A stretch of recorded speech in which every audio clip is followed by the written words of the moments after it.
కర్నూలు జిల్లా పత్తికొండ ప్రియతమ నేత బడుగు బలహీన వర్గాల ఆశాజ్యోతి ఎమ్మెల్యే శ్యామ్ కుమార్ పుట్టినరోజు వేడుకలు ఘనంగా నిర్వహించారు. ఈ సందర్భంగా టీఎన్ఎస్ఎఫ్ ఆధ్వర్యంలో మునినాయుడు రక్తదాన శిబిరం ఏర్పాటు చేశారు. తుగ్గలి మండలం రామాలయం దేవాలయంలో మండల అధ్యక్షులు తిరుపాల్ నాయుడు, ఉపాధ్యక్షుడు వెంకట్రామ చౌదరి ఘనంగా పూజలు చేసి కేక్ కట్ చేశారు. ఈ కార్యక్రమంలో టీడీపీ నాయకులు, కార్యకర్తలు పెద్ద ఎత్తున పాల్గొన్నారు.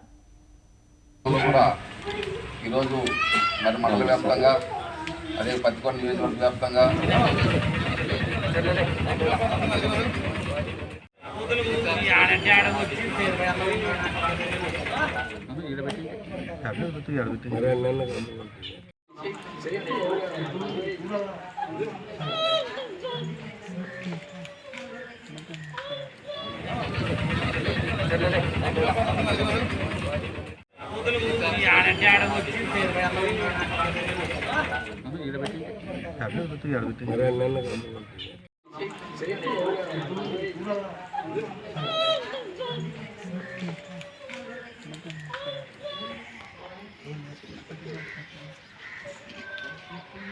కూడా ఈరోజు మరి మండల వ్యాప్తంగా అదే పత్తికొండ నియోజకవర్గ వ్యాప్తంగా